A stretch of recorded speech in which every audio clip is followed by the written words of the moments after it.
E aí, gente, nem isso aqui. Finalmente voltamos, graças a Deus, com mais um curso. Vai ser sobre inteligência artificial. Eu disse que ia dar sobre o Mises, né? Um curso sobre ação humana, que vai ficar pra depois. Então, primeiro, eu vou dar um sobre Reinforcement Learning, né? Então, pra quem já viu os outros cursos do canal de IA, você tem que ter uma ordem, né?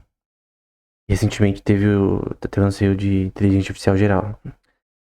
É melhor que você comece por aqueles. Você pode ir direto nesse.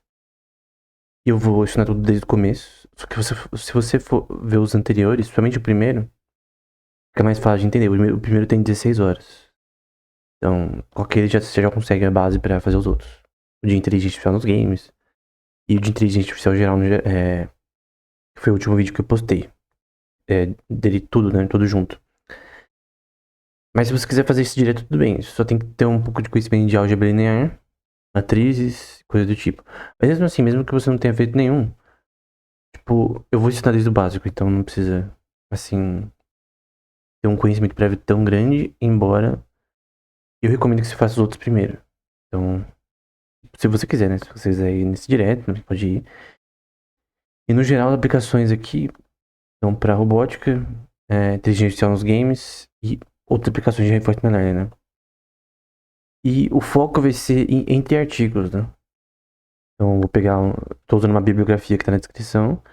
Vou pegar os principais artigos no tema e explicar eles. Essa é a ideia. Tem até um curso no Coursera de Química da Universidade de Genebra, que literalmente o professor discutindo a história de artigos acadêmicos na química. Então, o paper do Francis Crick de DNA, por exemplo, os papers originais associados a Mendel, enfim. Aqui é a mesma linha de raciocínio. Então, tipo, nesse curso você vai aprender exatamente não só a história de reinforcement learning, mas como funciona de fato. Então, primeiro que eu vou falar sobre, eu acho que esse da DeepMind, alguns dos primeiros vai ser da DeepMind, foi publicado na Nature. DeepMind que é uma empresa que rivaliza com a OpenAI. Eu sou fanboy da DeepMind, né? Então eu gosto mais deles. Então, basicamente, no começo desse paper, que é sobre, no geral, reinforcement learning, aplicado para games aqui nesse caso, que foi muito aplicado para Atari, por exemplo. Lembrando, eu vou colocar as coisas em inglês, mas eu vou traduzir falando, né? Então você não precisa ler isso aqui. Então, basicamente, ele vai começar com as preliminares, né? Vários papers eles começam explicando, tipo, quais. O básico associado ao tema que ele tá falando sobre. Mas aqui é o básico associado a reinforcement learning. Mais formalmente, nós usamos. Vamos aqui. Mais formalmente, nós usamos redes convolucionais profundas que aproximam para uma função de valor óptima, né? Que é essa função que. Quem já viu as outras aulas sabe que a função que chamada de tabela aqui é basicamente uma tabela em que você vai ter um conjunto de ações. Então, ação 1 até ação AN. Uma tabela. Literalmente, sabe aquelas tabelas de Excel? E para cada ação, tu vai gerar uma recompensa ou uma penalidade. Então, por exemplo, vamos supor que você está fazendo um sistema de IA que joga Atari. Vamos supor que é um carro, que ele tem uma pista. Ele tem que percorrer a pista, desviar de obstáculos, não sair da pista, enfim. Ele ganha mais pontos. Ele quer maximizar a função de valor V, que é a função de valor V, associada a o agente, né? Executar essa ação. Isso daqui é aplicado para robótica também, obviamente. Então, as ações que ele comete é andar pra direita e pra esquerda. Vamos supor que os botões que você pode apertar à direita e pra esquerda. Então, quando ele bate no personagem, eu posso pôr uma penalidade. Então, por exemplo, eu posso pôr menos 0,5.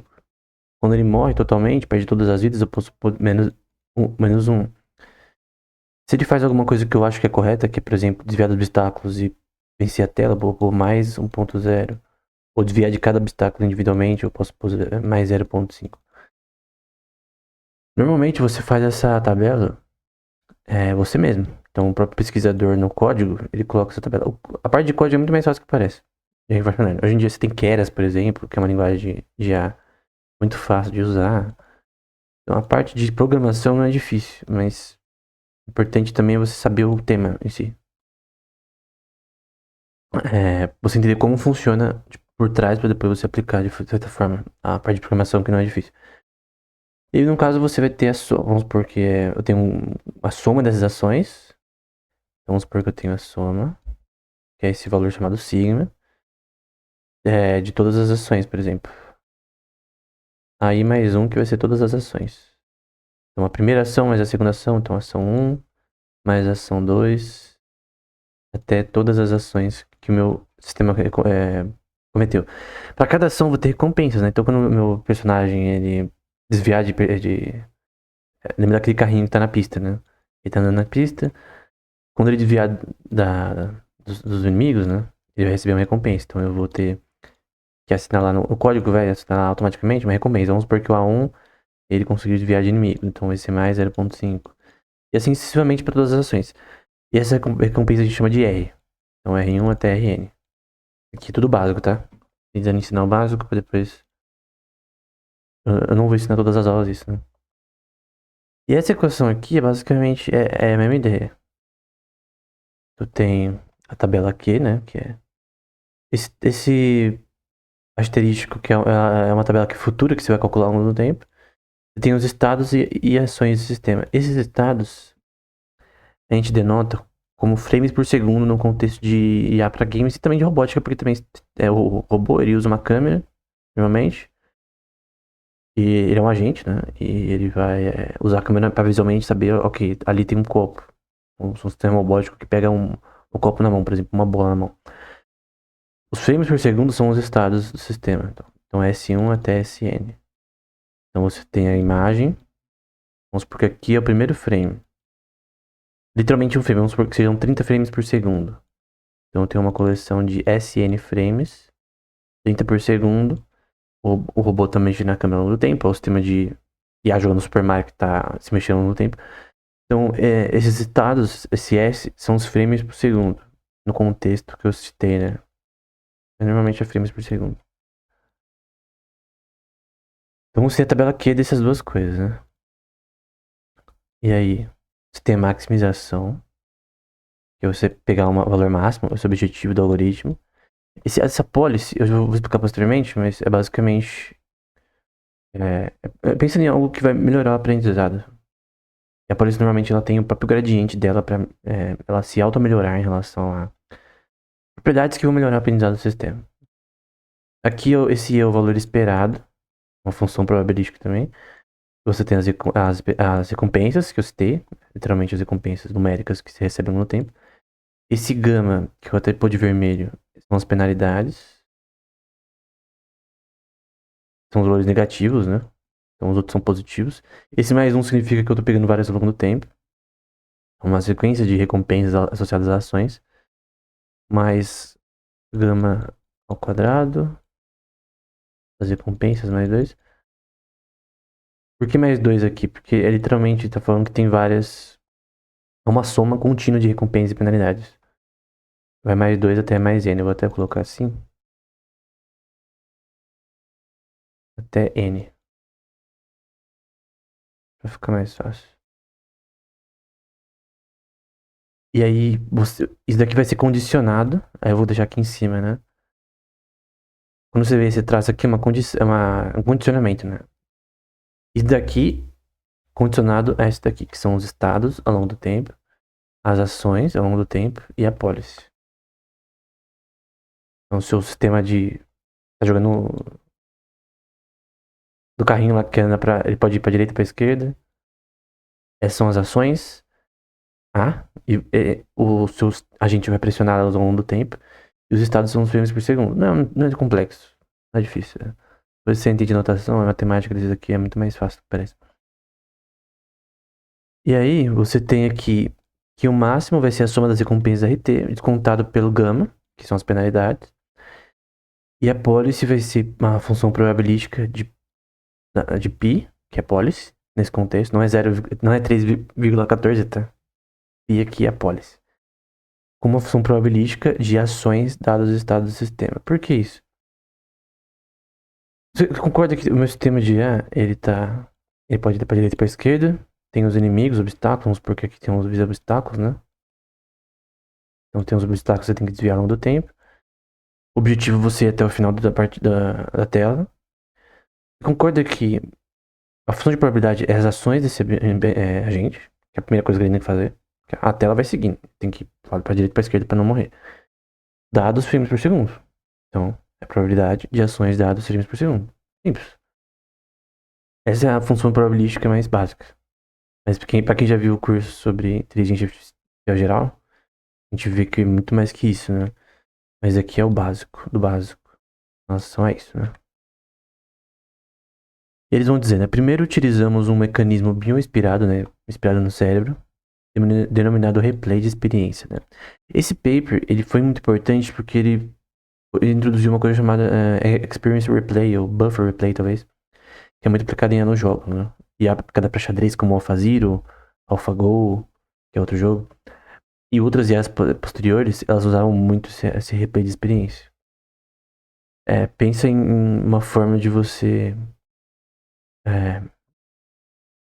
se auto-melhorar através de você fazer aquela mesma função para resolver um problema várias vezes.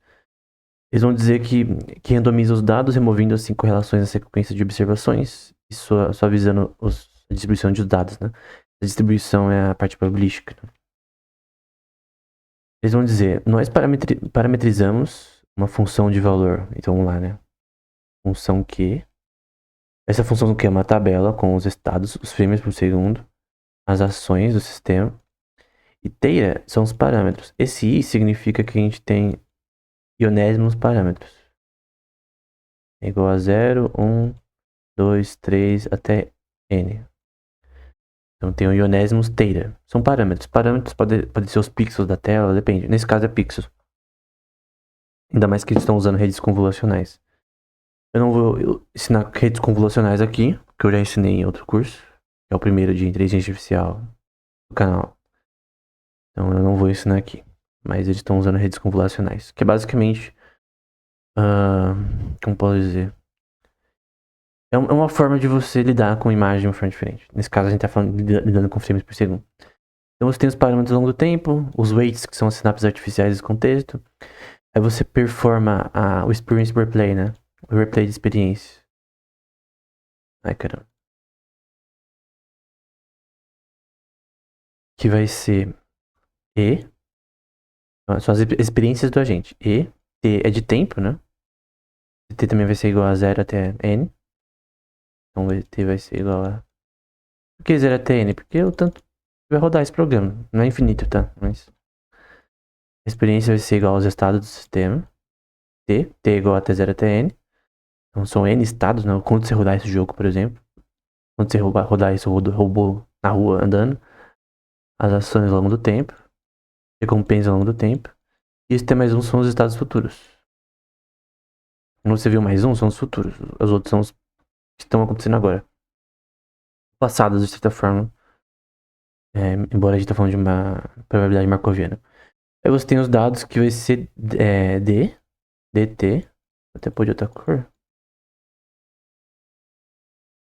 Vai ser a soma de todos essas experiências. O que são as experiências? Os estados, ações e recompensas do sistema.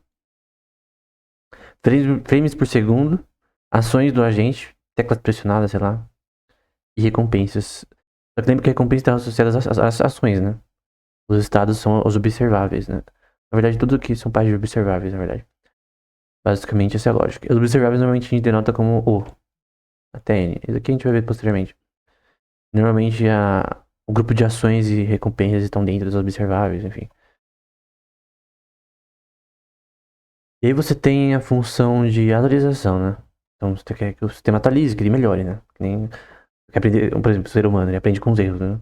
Então, essa é a lógica de atualizar o seu sistema. E aí a gente tem uma função de perda, loss function, uma das coisas mais básicas nesse contexto, para você calcular o seu erro. Pensa, você tem que calcular o erro do seu sistema para depois ele melhorar, né? Essa é a lógica. Então, vai ter o valor esperado como posso falar? Dos seus estados, ações recompensas, estados. Esse tracinho em cima é a mesma coisa que ST mais 1, tá? Que a gente viu aqui. Então quando eu tenho o tracinho em cima S prime, eu lembro de fazer um curso de física do Leonard Susskind, ele chamava de prime, né? Não sei se esse é o termo, mas realmente. É literalmente ST mais 1. Nesse contexto. Dá pra você entender, né? Normalmente não explicam isso nos artigos. Aí você vai ter as recompensas, R, mais as penalidades. E você vai ter a maximização da tabela Q. Opa. Vou arrumar aqui. Deixa eu até trocar de cor. Da tabela. De novo, velho. Da tabela aqui. Dado S prime, que é os estados futuros, os filmes futuros. Não é o futuro literalmente, tá? É o que tá acontecendo ao longo do tempo. Então, ao longo do que a gente tá jogando, esses S primes e A primes estão rolando, entendeu? É porque você também tem um histórico passado que você usa como base também. E seus parâmetros ao longo do tempo também. Ir aí. Esses são os futuros. Esses daqui são os passados. Esse aqui com SA, estados de ações e teira. Por que a gente sabe que é passados? Porque você não tem um prime. Lembra que o prime é ao longo do tempo. Quando a gente vê só S, são os estados históricos do sistema. São os estados passados. Você tem uma hierarquia aqui, né? De que é realmente guardado no futuro para ser usado pelo sistema de IA. Aí a gente vai um pouco para long short term memory, que não é um tema que eu vou tratar nesse curso. Eu tratei em outro já. Em que gama vai ser o valor de desconto? Enfim, o resto eu já expliquei já. Aí você tem a rede que você quer focar dos parâmetros futuros Theta, que você vai ter um tracinho em cima, que são os Theta futuros, né? Parâmetros futuros. É associado aos pixels da imagem, principalmente porque eles estão usando redes convolucionais. Então, pensa nos pixels, né? Parâmetros tem a ver com a informação. Então, por exemplo, tem uma imagem. Vamos supor que é a imagem de um cachorro. É um gato que é mais fácil de desenhar. Desenhar aqui o gato é.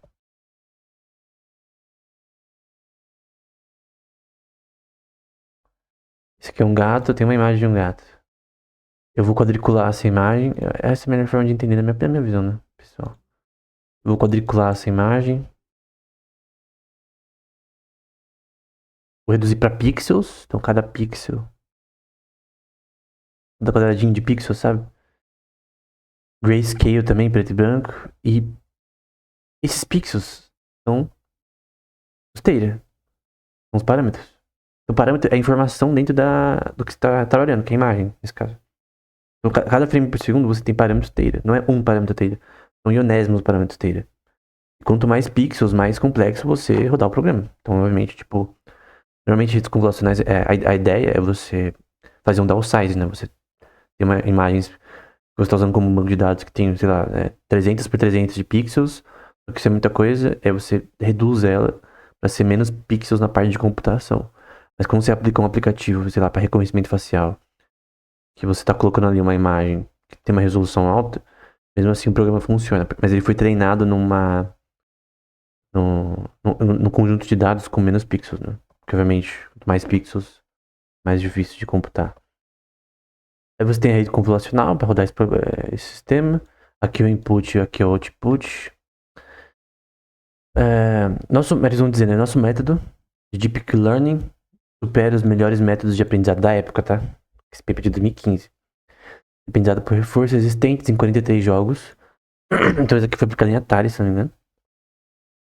Sem incorporar nenhum conhecimento prévio adicional. Então é uma... tipo self-play, mais ou menos. Sobre os jogos do Atari 2600. Pra quem não sabe, eu já fiz um curso de IA nos games, mas pra quem não sabe, o Atari foi um benchmark muito grande pra testes de reinforcement learning, né? Então, esse tema ele evoluiu em IA pra jogos, né? Eu já mostrei que IA pra jogos já foi capa da Nature, enfim. Pra quem não sabe, IA pra jogos é realmente um tema muito importante pra IA. Especialmente pra reinforcement learning. E o Agente 57 foi um sistema da DeepMind, por exemplo, que jogava Atari. Então talvez o jogo mais difícil para esse sistema é o Montezuma Revenge. Eu não sei se exatamente tem um sistema de IA. Muitos Zoom Revenge é um jogo do Atari, né? É muito difícil. Eu joguei, é realmente difícil. Tanto que eu desisti no começo, né? Eu não jogo nível Dark Souls. E basicamente é isso, né? Aqui são os resultados no vídeo Pinball, tudo do Atari. Boxing, Breakout. Você pode até pesquisar no Google esses jogos. É jogar, né? Online. Roadrunner, James Bond, Canguru, Space Invaders, daqui todo mundo já jogou. E você vê que naquela época tinham jogos que você tinha resultado melhor. E jogos que você tinha resultado pior, né? Então, por exemplo, o Hunter's Moon Revenge foi o pior com 0%. Esses aqui foram, na época, abaixo do ser humano, né? Em relação a gameplay. Pac-Man, que eu considero um jogo bem difícil. Asteroids. Frostbite eu não conheço. Private Eye é famoso. Bank Heist também é um benchmark bem interessante. Então você vê que em vários jogos não foi bem sucedido naquela época, né? O Agente 57 eu acho que 2017, 2018, se não me engano. É um paper posterior, da DeepMind. Ela já teve resultados melhores, né? Até no Ultimate Revenge. Mas ainda assim, você tem aqueles jogos que são mais computacionalmente difíceis. Do ponto de vista computacional, eles são mais difíceis. Eles são mais complexos. Não pelos pixels na tela, mas pelo que você tem que fazer. Então, essa complexidade que normalmente a gente tem como ser humano. Então, sei lá, Dark Souls é mais difícil. Bloodborne é mais difícil. Sekiro. Quando a gente vai pro campo computacional, é a mesma coisa. Por exemplo, em desenho. Eu estudei desenho por muitos anos. Eu acho desenhar mãos bem difícil. É prática, né? Desenhar mãos é bem difícil. Quando você vai pra parte computacional, também é mais difícil. De erro. Então, o que era difícil pro ser humano, meio que. Pra IA, tipo, você tem que entender que é realmente mais difícil. E você prova que é mais difícil não só do ponto de vista, assim, subjetivo. É literalmente mais difícil, do ponto de vista computacional. Aí vai pra ideia se o ser humano. O cérebro do ser humano é computável, não, mas enfim. Notavelmente, a integração bem-sucedida do aprendizado por reforço com arquitetura de redes profundas dependeu criticamente da nossa incorporação de algoritmo de repetição, que é o buffer replay, envolvendo armazenamento e representação de transações, vivenciadas recentemente. Então você tem um buffer de replay de ações para o seu sistema ele meio que aprender através dessa prática, né? Então é como você fazer uma coisa várias vezes, essa é a ideia. Você tem um buffer de replay sozinho só para isso. Evidências convergentes sugerem que o hipocampo, aqui eles estão trazendo um pouco mais para o cérebro, né? Para a neurociência. A DeepMind tem muito na repositório de paper deles, eles pesquisam muito de neurociência. Tem pessoas lá focadas só na neurociência. Evidências convergentes sugerem que o hipocampo, que é muito relacionado a movimento espacial e coisa do tipo, pode dar suporte à realização física de tal processo no cérebro de mamíferos. Então, tem testes, por exemplo, em gatos e coisas do tipo, de movimento espacial num labirinto e você tem qualquer parte do cérebro que é associada a isso. Hipocampo. Regiões hipocampais. E você tem a questão, ok, como o hipocampo de um gato é desenvolvido num problema de um labirinto, que tem que pegar comida, por exemplo, ou um rato. Essa questão. E a questão é você associar isso com neurociência, né? Buffer replay seria como se fosse uma representação hipocampal de repetição de resolução de problemas. Então, por exemplo, quando você coloca um gato num experimento simples para ele resolver um problema de labirinto, ele ao longo do tempo vai aprendendo como resolver. Tem vários testes, tipos assim. Eu recentemente um artigo que é associado a você meio que. Não lembro exatamente, você basicamente tinha uma coisa que atrapalha ele fazer isso. Pra testar a memória dele de longo prazo pra resolver um problema.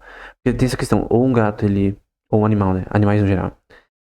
Mamíferos principalmente. Ou eles resolvem esse problema na hora mesmo, ou eles guardam uma memória desses problemas pra resolver depois. O Thorndike, por exemplo, acreditava que não. Esse negócio de que animal usa memória pra resolver problemas é mentira. Eu, da visão que vejo recentemente, eu vejo que o Thorndike estava errado, né? Na verdade, tu tem papers que mostram que você tem tipo um sistema de replay, um sistema de memória que permite no hipocampo. Obviamente, eles têm memória, tô falando memória do ponto de vista espacial para resolver problemas. O Thorndike falava que eles não tinham. Tipo, faz quase 100 anos atrás que ele falou isso. Mas essa questão, será que, por exemplo, eu sei que mamíferos têm memória declarativa, associativa e coisas do tipo. Mas que tipo de memória associativa que eles têm, por exemplo? É a memória associativa que ele consegue pegar coisas no longo prazo, ponto de vista hipocampal também, ou ele resolve ali naquele momento, né? É como se fosse um robô, né? Eles funcionam por impulso, né? O Dark ele soa assim, como se fosse tipo, o mamífero não. O animal, né? Não o ser humano, obviamente. Ele não. Ele não tem. Ele se expressa como se fosse um reflexo, sabe? Ele tá naquele ambiente, ele vai resolver o problema de uma forma randômica. Cognitiva, mas randômica, assim. Sem raciocinar. Mas eu creio que o Jordak estava errado nessa questão. Então é associado, né? Esse buffet de replay é isso. É as experiências revividas, entre aspas, recentemente. Usar isso pra melhorar o sistema. E, na verdade, a gente tem isso, né? Por exemplo, quando você tem memória de longo prazo de andar de bicicleta, mas se você anda todo dia, o, consegue performar melhor, né? Você tem relações de vivenciar algo recentemente que são importantes para performance. Não sei como traduzir Rake and Rash, mas basicamente, por exemplo, Rake and Rash fornecendo um possível mecanismo pelo qual funções de valor podem ser atualizadas de forma eficiente, por meio da interação gangliônica, né, na basal ganglia. A basal ganglia é muito importante no cérebro para movimentos voluntários, coisa do tipo. E problemas da basal ganglia normalmente são associados a Alzheimer, coisa do tipo. Eu já falei isso em outro curso. Mas o ponto é que você tem relações de condescendência associadas a isso, né? Ok. Esse foi o primeiro paper, né? A gente vai agora para o segundo. Então agora a gente vai para o segundo paper. Dual Networks. Tem uma vibe tipo GANs em relação a redes. Então, lutar contra si para ver qual sai melhor. Eu vou explicar como funciona. A arquitetura de duelo representa as funções de valor. Lembra aquela função. Eu não expliquei de certa forma, né? Mas é a função de maximizar as recompensas futuras, né? Então você quer que o seu sistema fique o melhor possível. Então, função de valor e a vantagem ADS. Né? Porque o grupo de ações, estados e ações do sistema. Com um único modelo profundo, cuja saída combina as duas para fazer uma função de valor. Então, função de valor é uma função tabela aqui. Então, os estados e ações do sistema. Então, você tem a função de valor, as suas ações do sistema ao longo do tempo, globais, e a sua tabela aqui. Com recompensa e penalidade, né? E no contexto do Atari, por exemplo, a gente percebe um vídeo. Então, literalmente o vídeo tem frames por segundo, que é o ST. Lembra que o T vai ser igual a 0 até 1 até N. E então esse aqui é o vídeo. E consiste de imagens M. Então, frames por segundo, M. Isso aqui é M global.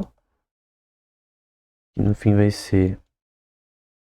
Vai representar agora esses frames por segundo de uma forma mais detalhada. X, que é o input. Menos M, que são os frames por segundo da imagem. Esse input pode consistir das teclas pressionadas, coisa do tipo. De XT. Só que você vê que esse input ao longo do tempo menos os frames. Mas pensa em uma imagem, como por exemplo, vamos supor que eu tenho essa seção aqui da imagem. Você como ser humano, às vezes aqui direito, né? Você como ser humano sabe dizer que, por exemplo, esse quadrado aqui, ele é diferente de uma imagem que não tem esse quadrado. Então na imagem primeira ele tem, check, e aqui não tem. Você fala para um sistema de IA, um robótico, que aqui você tem algo diferente do que na direita. É a visão computacional. Então, como que você reduz isso? Você tem que fazer uma subtração, né? Então, por exemplo, concorda que quando eu adiciono isso daqui, eu subtraio da imagem uma parte dela? Quando eu adiciono um novo elemento? Então, essa é a ideia de ser uma subtração ali. Então, você tem uma imagem menos um quadrado na imagem, numa seção da imagem.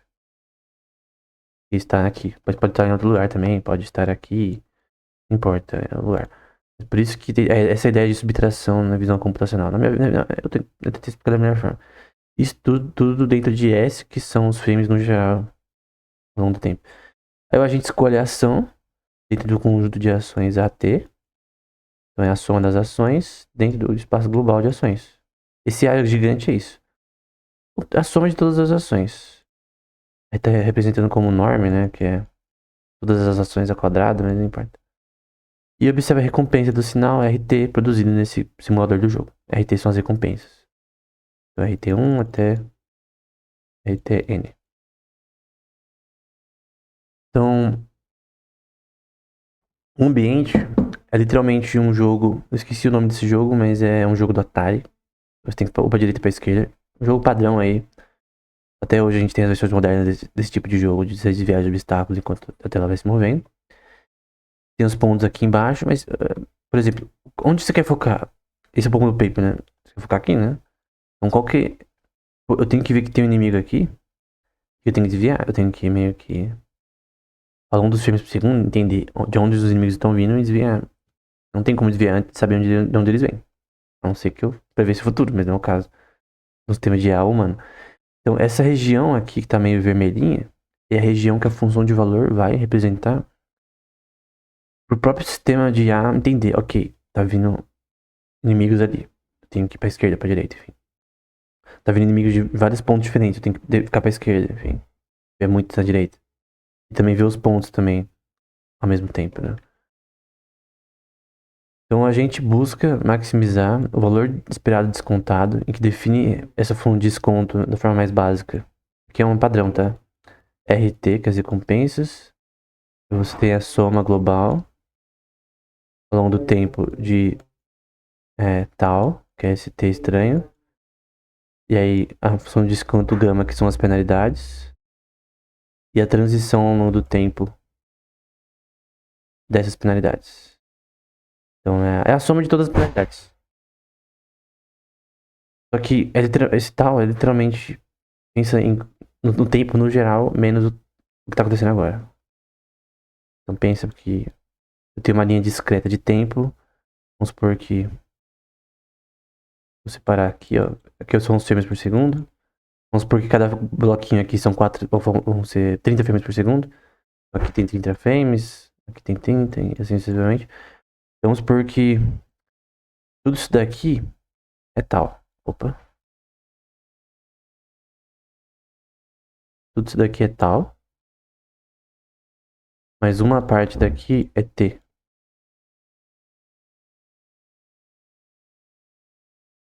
Então quando eu faço tal menos t, eu vou ter a seção onde eu estou, né? No caso. Ou ao contrário. Não, acho que assim dá pra entender. Não é o contrário, mas acho que assim dá pra entender que eu tenho que subtrair pra entender onde eu estou, né? Nessa soma, né? Mas é porque recompensas, né? Lembra que as recompensas são sempre associadas a ações, né? Então tem ações, mas elas sempre estão juntas com recompensas, né? Não tem recompensas sem as ações primeiro. Porque primeiro o agente tem que fazer uma coisa para receber a penalidade. Então, se o agente do Super Mario, por exemplo, ele tá perdendo pontos ou morrendo na tela, então tem ações que são associadas à recompensa, ou penalidade. Então, essa é a ideia. Então a função de desconto está dentro do espaço também de 0 e 1. Por que gama está dentro de 0 e 1? Isso aqui no curso de IA geral eu falei com mais detalhes, né? Eu não vou falar sobre Measure Theory aqui agora, mas basicamente você tem números reais na prática. Tipo, o resultado de tudo isso daqui, essas ações, vai ser números reais. Esse é o ponto. Normalmente primeiro são números irracionais, depois porque normalmente, por exemplo, vamos supor que eu vou dar uma recompensa para o Super Mario. Normalmente 0,05. As recompensas elas são dadas em números racionais. Que a gente chama de Q. Matemática. Porque o resultado final vai ser números reais. Então por isso que gama está dentro de 0 e 1. Dentro de números reais dentro de 0 e 1. Isso aqui é básico, tá? Então sempre o resultado final do meu sistema com números reais. Não números irracionais, como é as recompensas. As recompensas, elas são números racionais. Então RT tá dentro. Ô, merda, esse negócio tá...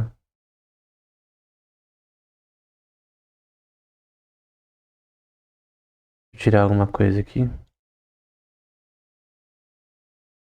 Então o RT, vamos supor, R até N. Aí eu vou falar que isso daqui tá dentro do R maior. Esse R maior, ele tá dentro dos números irracionais. Mas no fim, eles projetam números reais. Por isso que eles eram T1. Para um agente agindo de acordo com uma policy P, você tem a função de valor de estados e ações do sistema. Então você vai ter que, a tabela Q, vai ter uma policy. Essa policy vai melhorar esse algoritmo, né? Que vai ser o valor esperado das recompensas globais, por isso esse R maiúsculo, mostrei aqui, né? Então, N recompensas, dado, então, condicionado a os estados, ao tempo que são iguais a estados, obviamente. São os frames por segundo e as ações são iguais às ações e a policy para melhorar as ações. Pensa que algo que vai melhorar a sua taxa, não sua taxa de aprendizado, mas a sua forma de aprendizado. Tem uma função, obviamente, matemática para isso, né? Aí você e normalmente você começa a policy randomicamente, tá? Aí você tem a função de valor com essa policy. A própria policy tem um gradiente para aprender, né? Então a tabela aqui é uma coisa, a função de valor é o final. Primeiro você faz a tabela aqui, a função de valor ela tem dentro dela a tabela aqui. Então você vai ter o valor esperado, que é uma função probabilística. Você vai ter as ações dentro do conjunto de policy, que vai melhorar ao longo do tempo. E aí você vai ter em verde aqui, não é amarelo. A nossa tabela aqui, tá lá em cima. É isso que você, no final que você quer é a função de valor. Isso que você tem que guardar. Nossa tabela aqui, com a policy, dado A. Por que eu tenho que fazer isso? Porque o valor final que você quer é a policy, na verdade, a função de valor. O que você quer em Reinforcement Learning é maximizar a função de valor. O que significa se você maximizar? Quer dizer que suas recompensas elas estão maiores do que as penalidades. Então você tem que dizer que tem que ser positivo. Inicialmente pode ser negativo. A soma das suas recompensas são maiores do que suas penalidades. Ou seja, seu sistema está sendo mais recompensado do que penalizado e está sendo melhor. Então você pode fazer uma correlação aí com sistemas dopaminérgicos da basal ganglia, embora o ser humano não funcione até no seu aprendizado com recompensas dopaminérgicas, tá? É no máximo uma coisa periférica, bem assim. Recompensas dopaminérgicas não modulam o seu aprendizado. Esquece isso. Quem falar isso é louco, em relação à pesquisa acadêmica atual. Mas enfim, nós definimos a função óptima. Agora, tem a notação, né? Notação básica. A tabela aqui agora tem um asterisco em cima. Por quê? Não vai calcular a tabela aqui uma vez. Não vai calcular a função de valor uma vez. Você vai calcular várias vezes. Então aqui, esse asterisco são várias que estão sendo calculadas, né? Vai ser igual aos estados e ações do sistema. Fazendo muito grande. Né? Vai ser igual aos estados e ações do sistema. Que vai ser a maximização dada uma policy que vai melhorar ao longo do tempo da sua tabela aqui. Aí você tem uma policy determinística em que você vai ter que a ação, as ações no geral vai ser um argmax, que é uma maximização também. De A', que são a soma das suas ações. Lembra que eu disse que quando você coloca o prime é igual a... Eu pus T. Quando você coloca o prime, vou mudar essa cor porque ficou um verde esquisito. Quando você coloca o prime, literalmente é isso mais um. Que significa que é uma soma contínua. Então só são as somas de ações. É literalmente isso daqui. Soma de A. Com igual a zero. Então você tem que essas ações vão estar dentro do grupo global de ações. É óbvio, né? Então a soma das ações, elas estão dentro do conjunto global de ações. Isso aqui não é difícil. É só você ler com calma, isso aqui não é difícil. Aí você tem a tabela Q que você está calculando ao longo do tempo, com os estados que estão rolando e as ações futuras. Aqui é a ata. Por fim, tu tem a função de valor, que vai ser o valor esperado dos estados futuros, recompensas, todas as penalidades em relação aos estados e ações futuros. Então, o Super Mario tá rolando. 30 frames por segundo, tá rodando por 5 minutos, 30 minutos. Essa equação descreve isso. As recompensas e penalidades no contexto de maximizar uma tabela Q enquanto o jogo está rolando. Isso é probabilidade markoviana, o que está rolando agora.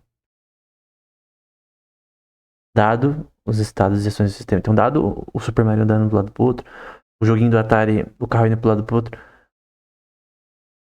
O que está acontecendo? Essa equação descreve o que está acontecendo. E quais as ações são dadas recompensas ao longo do tempo. É isso. Nós definimos uma outra quantidade importante, que é a função de vantagem. A gente viu aqui, né? A vantagem aqui, ó. Do ponto de vista de visão computacional. Que vai ser os estados do sistema, SDA, só que vai ser a tabela Q menos a função de valor. Então você tem um valor que é até mais importante que a tabela Q. Esse é o ponto do artigo deles. Então você tinha a função de valor e aqui é vantagem. Então essa equação descreve essa coisa que está aqui embaixo, né? Tá vendo essa parte mais avermelhada, né? Não sei se no vídeo dá pra notar.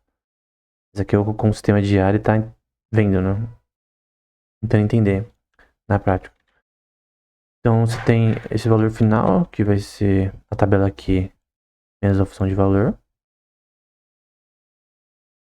E note que o valor esperado de tudo isso vai dar zero. De forma intuitiva, a função de valor mensura quão bom é um particular estado S.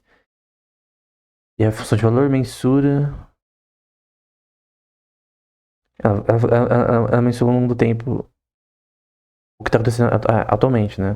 Então, no caso, tu quer melhorar a tabela aqui em relação à função de valor passada, para no caso ter um resultado melhor no futuro. Então a vantagem é exatamente isso, né? Você tem a tabela Q, que vai ser calculada ao longo do tempo, né? Que é essa tabela aqui com tracinho aqui. Menos a função de valor. Que é uma forma diferente de fazer isso. Parece simples, mas é uma forma diferente. Aí você tem a função de perda para aproximar esse sistema. A gente tem a tabela aqui com estados, ações e teira. Lembra, pensando nos pixels da tela. Aí você tem a função de perda. Quando a gente tem L em A numa equação, já é função de perda, loss function. Então a função de perda, dados os parâmetros, pixels da tela, por exemplo, tem o valor esperado dado estados, ações, recompensas e estados futuros. Tem todos os sistemas que eles disseram, o output dele, que é o resultado final, menos a tabela aqui. Isso é o quadrado. Por que o quadrado? Normalmente funções de perda, elas são quadráticas, né? Isso é uma das formas de função de perda. Então, no caso, você tem isso ao quadrado, tudo isso, né? Com esse output aqui, que é esse valor aqui, igual a recompensas, a maximização das penalidades, recompensas no geral, da tabela aqui no geral. Você tem o resultado final, menos a tabela aqui ao longo do tempo, né? Então você tem os resultados que você está tendo e você quer não fazer comparação, mas você quer ter, vamos supor que eu cheguei nos resultados. Vamos supor que você tem, por exemplo, uma corrida para fazer. Tu fez um percurso, teve uma performance.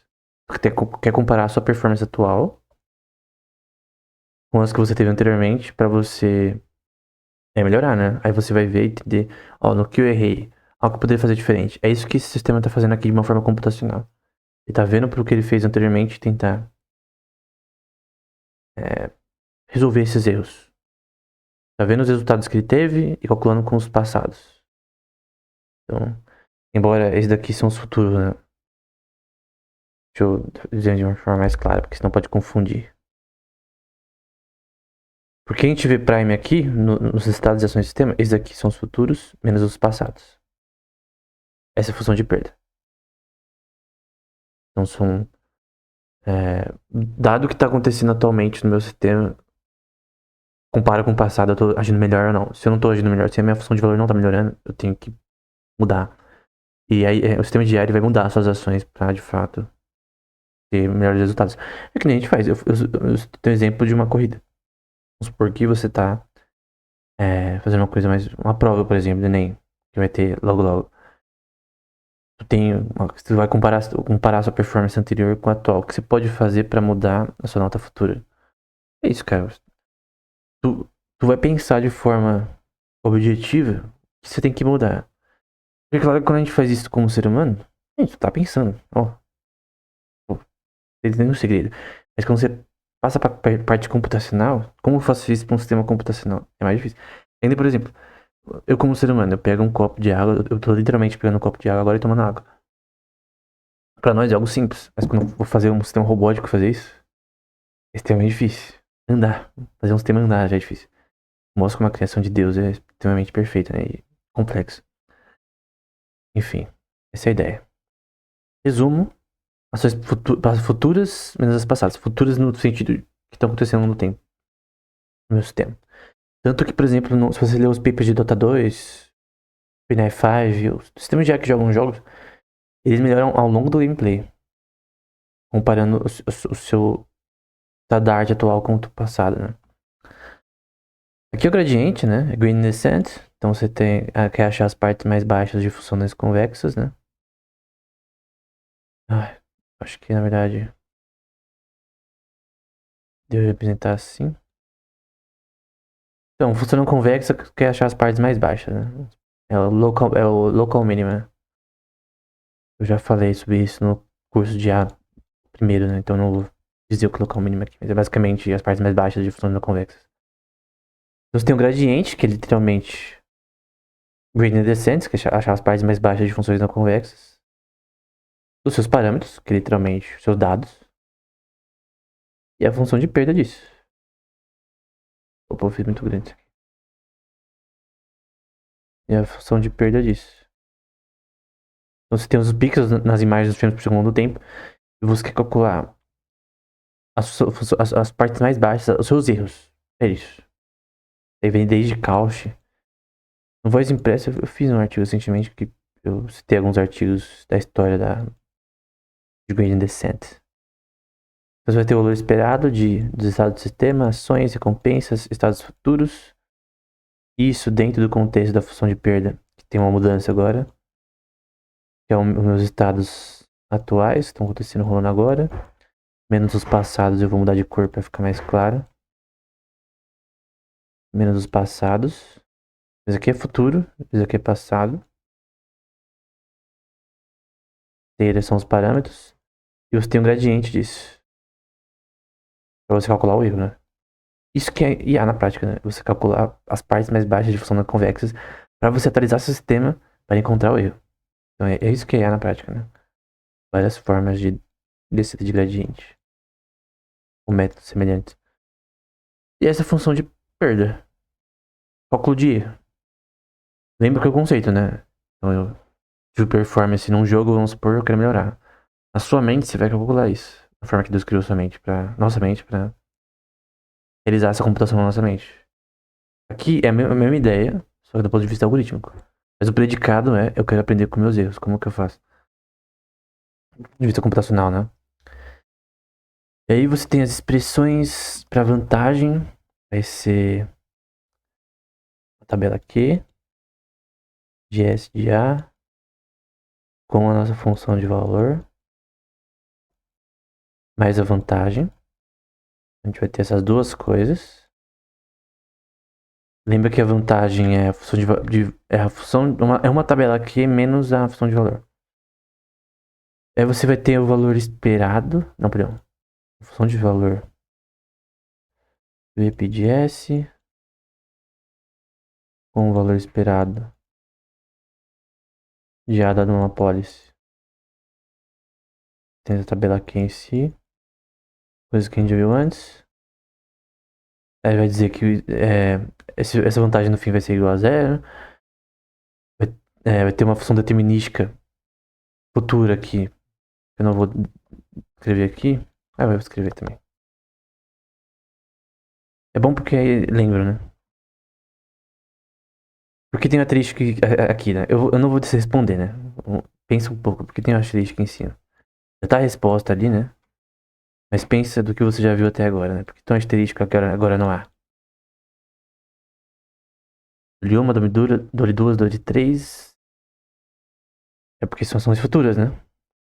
Futuras que estão acontecendo no sistema atualmente, né? Então você tem o argmax das nossas ações futuras, o núcleo global de ações e a tabela Q associada a isso. Só que agora você tem ações futuras ao invés de estados futuros. Lembra que esse prime é igual a as ações ao longo do tempo. Então, para de forma mais simples, o Super Mario tá lá ao longo dos frames por segundo, o Super Mario tá se movendo lá na tela. Então tem um background, tem um cano aqui e o Super Mario tá se movendo.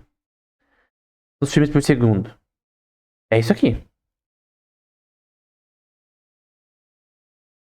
Esse daqui representa uma maximização da tabela Q dessas ações. Eu quero fazer uma soma dos resultados e ações desse sistema. Mas literalmente as ações ao longo do tempo do Super Mario. É isso, não é muito difícil. É interessante que ele coloca aqui que as ações futuras da tabela Q vão ser igual à função de valor. É no fim o que você vai calcular, dadas as recompensas que vão ser dadas, né? Porque pensa, por que isso daqui é verdade? Ah, caramba. Por que isso daqui é verdade? Essa parte aqui, ó. Eu até recomendo você pensar primeiro, pausar o vídeo. Por que isso daqui é verdade?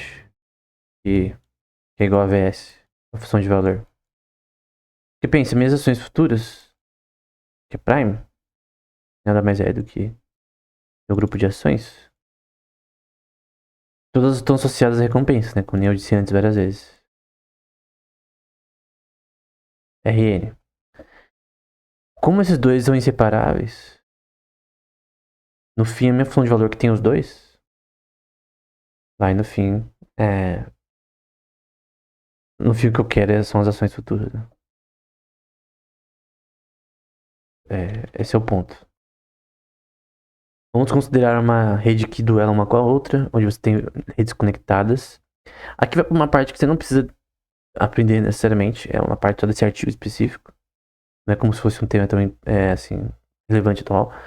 Mas basicamente você tem um scalar, que é uma questão de vetores. Você meio que é uma extensão de vetores, vetorial. Então você tem um scalar, vamos supor que eu tenho aqui, eu tenho um scalar de A, de alfa, vamos supor. Então é um componente vetorial, uma extensão vetorial, no contexto desse artigo.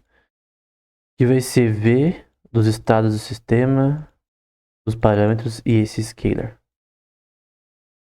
E também vai ter outro output dimensional que vai ser de A.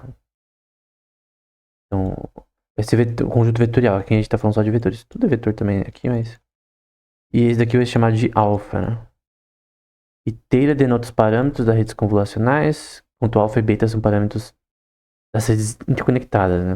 Então, alfa e beta são diferentes de teira. São componentes dentro dessa rede convolucional. E no fim, tu vai ter a tabela Q, que agora vai ter duas coisas adicionadas. O que mudou aqui? Você vai ter essas duas coisas adicionadas, que são scalars desses parâmetros. Você tem tanto na função de valor e na vantagem, né? Que é o algoritmo que a gente viu anteriormente, que é A, que representa na prática daqui, né? Vantagem. Você tem adicionando aqui um scalar alpha. Então, qual que é a adição aqui? A adição é o beta, que é um scalar vetorial, e o alpha aqui. Essa é a mudança aqui do que era anteriormente. Antes só ia ter tiro. Então essas duas coisas são as adições que eles adicionaram na equação. Aí você tem aqui uma expressão, uma equação na matriz, replica esse scalar, aí várias vezes. Aí você tem a estimação disso, você tem um módulo que implementa uma coisa chamada forward mapping nesse contexto. Então você tem a função de valor, a vantagem em si, menos a maximização da vantagem dada ações futuras. Qual que é o objetivo aqui? É você ter dois strings, que é dois fluxos, né? Ou melhor, eu vou falar de uma forma simples. Duas coisas que vão se... Você vai se comparar. Então, beta e alpha vão estar uma contra a outra. Essa é a ideia. Eu acho que essa é a representação que eu posso usar, né? Mas eu não sei se essa representação é a melhor para explicar isso. Mas basicamente, tu tem uma adição de componentes que vai permitir isso, né? Basicamente, tem a função de valor aqui, a vantagem, só que menos uma comparação futura, né? De ações futuras. Então, aqui é a passada menos a maximização futura. Aí você vai ter A igual a tabela aqui associada às ações futuras, só que agora com o alfa e o beta também na equação. Vou até escrever isso, senão... Que é ruim ver de ver ali em cima, né? Então você tem o argmax das minhas ações futuras no grupo global de ações e minha tabela aqui. Só que com ações futuras, só que com a adição do scalar de alfa e beta. E aí a gente obtém também a função de valor, aí você vai ter uma string V. Eu lembro que essa string eles falam no paper, mas eu não coloquei aqui. Ela é diferente da rede populacional padrão. Então, é uma coisa externa. Então V de S, theta e beta. Provê uma estimação da função de valor, enquanto a outra produz uma estimação da vantagem. O que é isso? Essa seção já mostra exatamente o que eles querem aqui. Eles querem fazer uma competição entre esses dois. Se você não entender nada que eu falei até agora, nessa parte dessa aula. Ele quer que esses dois compitam. É isso. A de vantagem e a de valor. A de valor de vantagem. Essas duas compitam entre si para qual é mais bem sucedida naquele problema computacional aplicado para jogos nesse contexto. É isso. A de valor vai ser contra a de vantagem. Essa é a ideia do paper de Dueling Networks. São redes que se lutam contra si como se fossem GANs.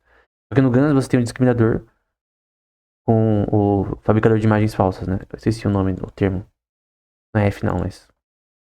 Fabrica imagens falsas e o que discrimina são verdadeiras ou não. É a mesma ideia, não muda muita coisa. A ideia é a mesma, né?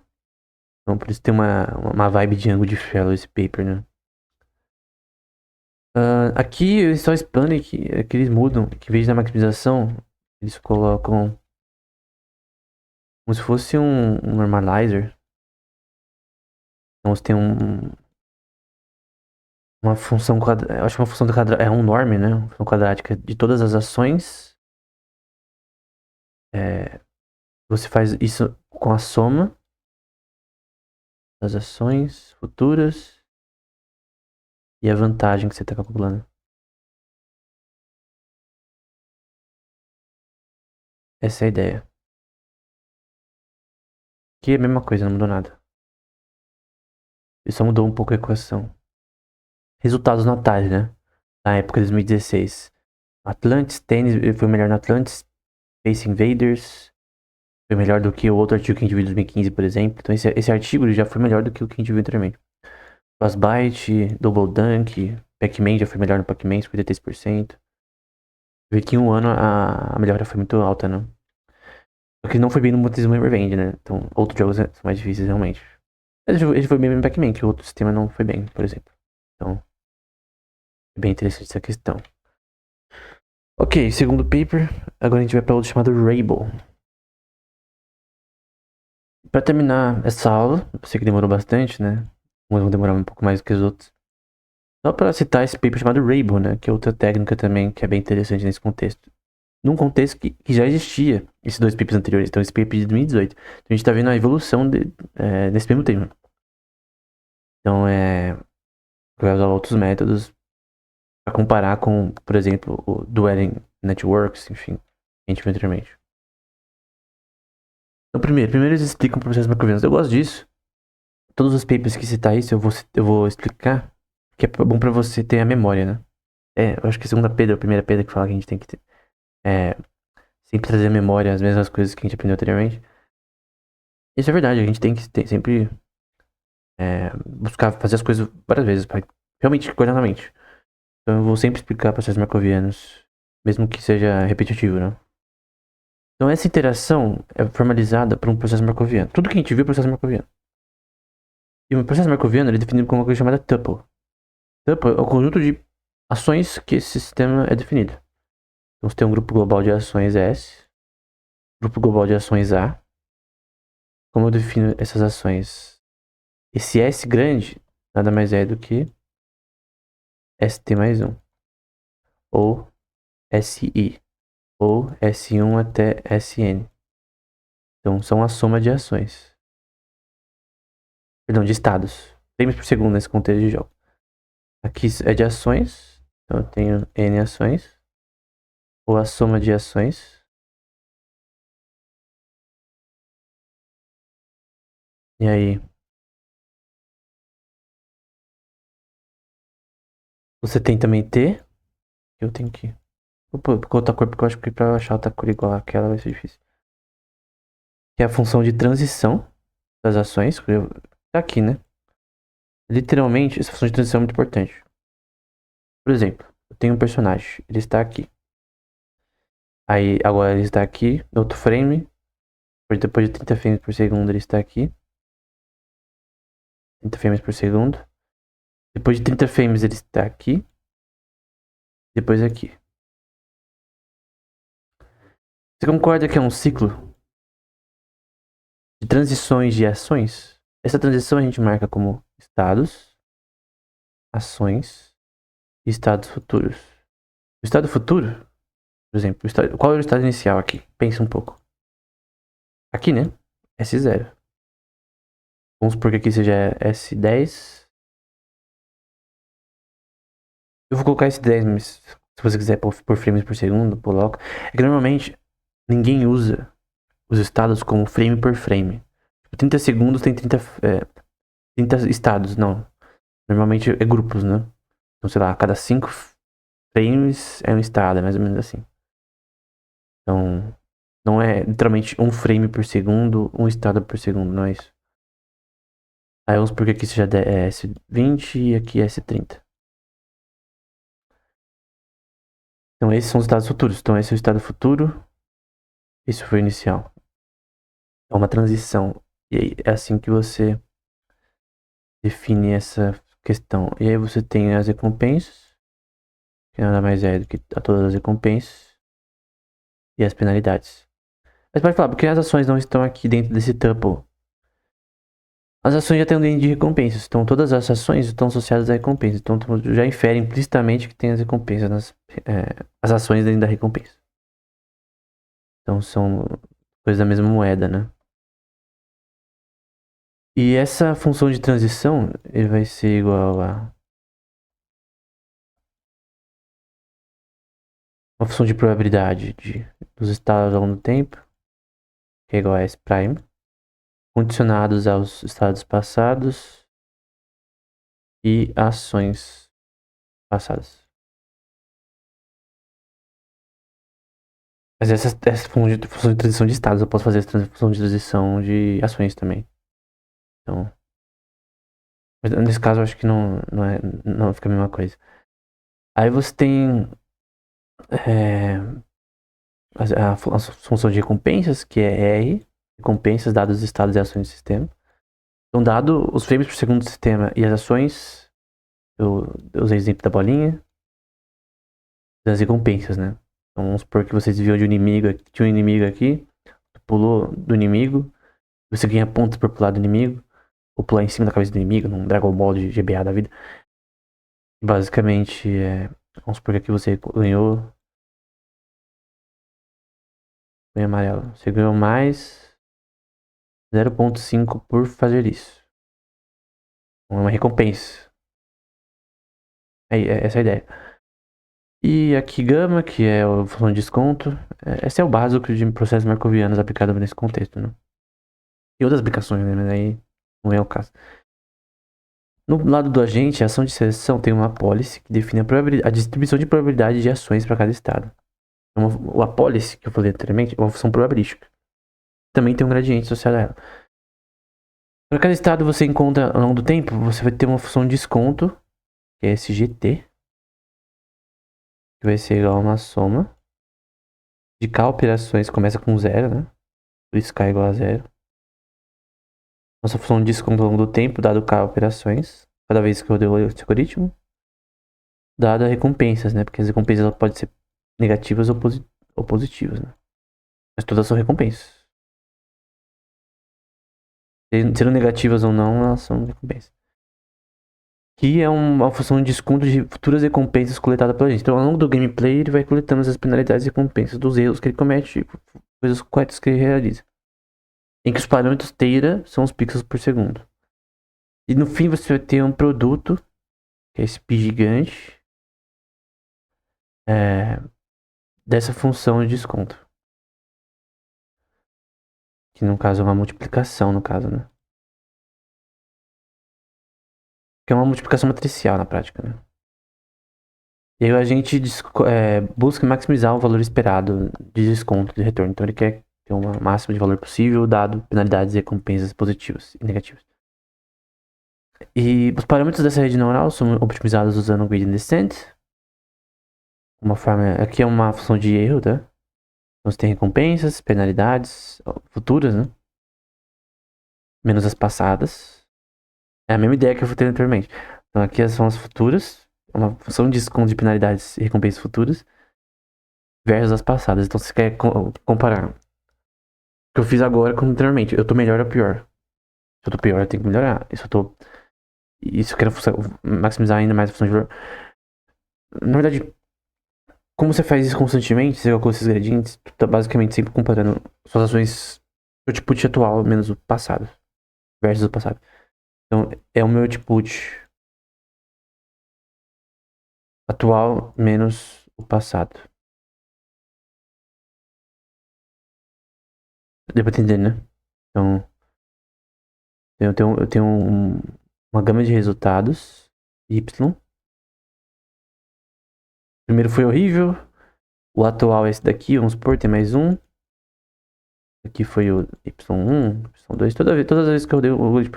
Acho que teve um paper que falou que eu acho que na mesma partida de Dota o sistema ele calculou 45 gradientes. A gente não tá dessa forma, né?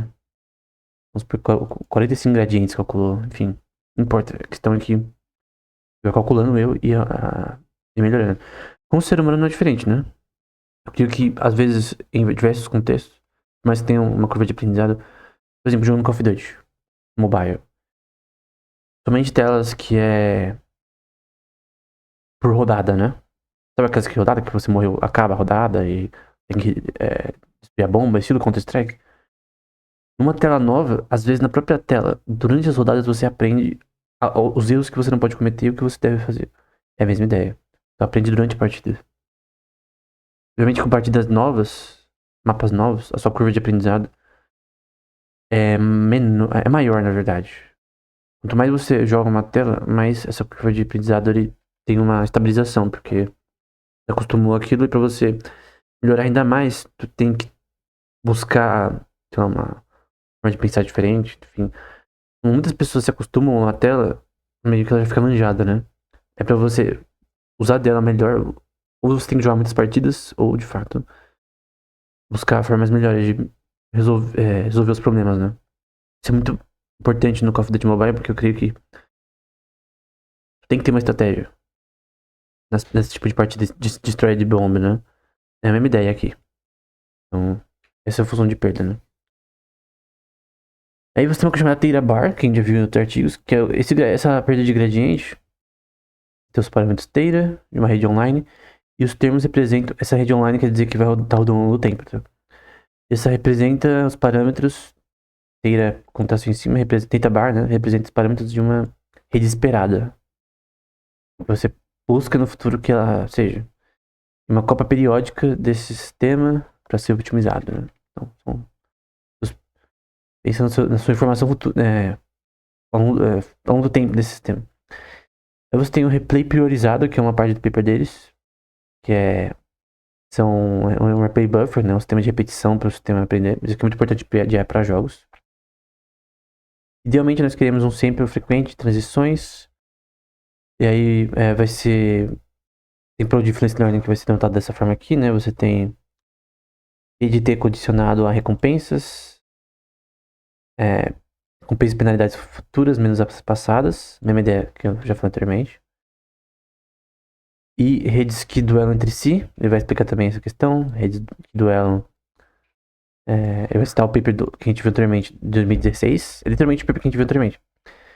Que ele vai explicar como sendo uma tabela Q, dado esses parâmetros aqui, que é o xi, eta e psi, que são parâmetros que vão ser parte do encoder, que eu vou explicar em outra aula melhor.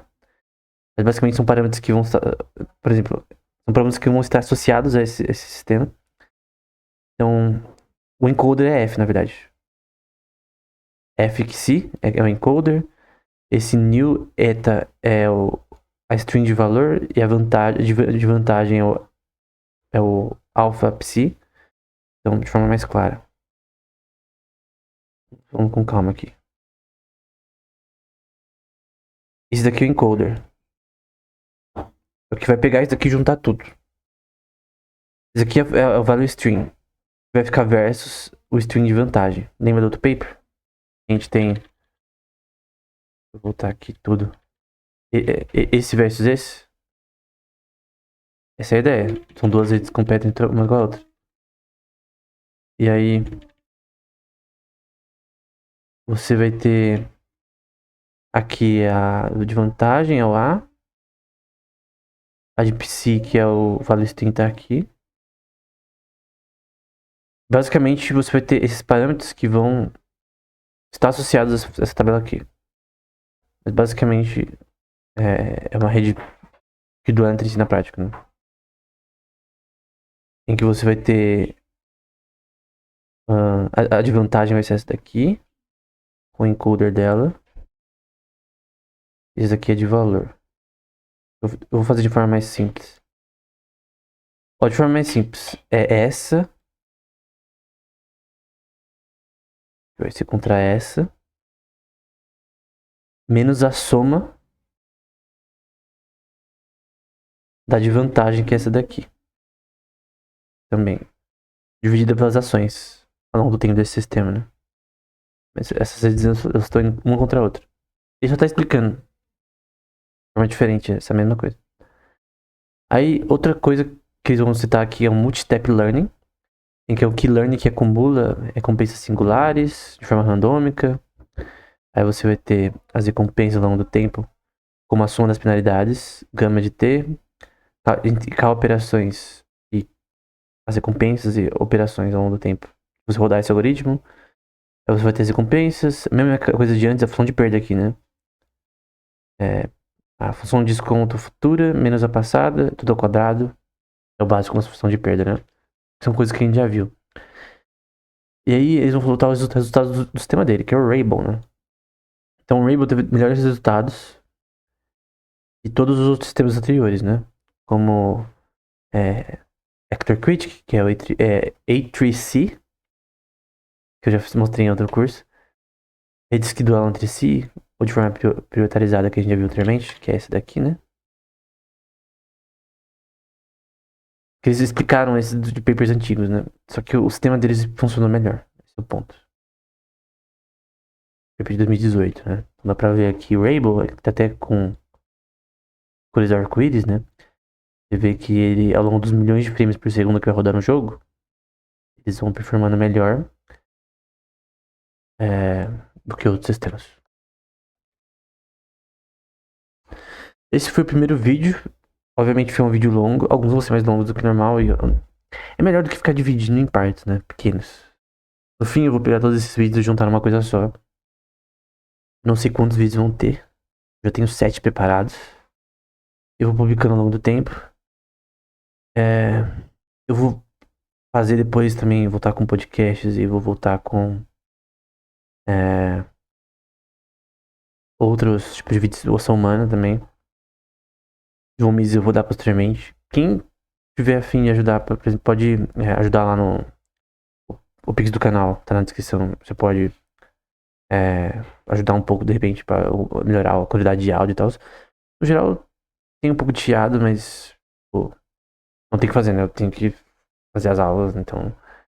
Mas se alguém quiser ajudar com um microfone melhor e tal, tamo aí. Então é isso. Até o próximo episódio.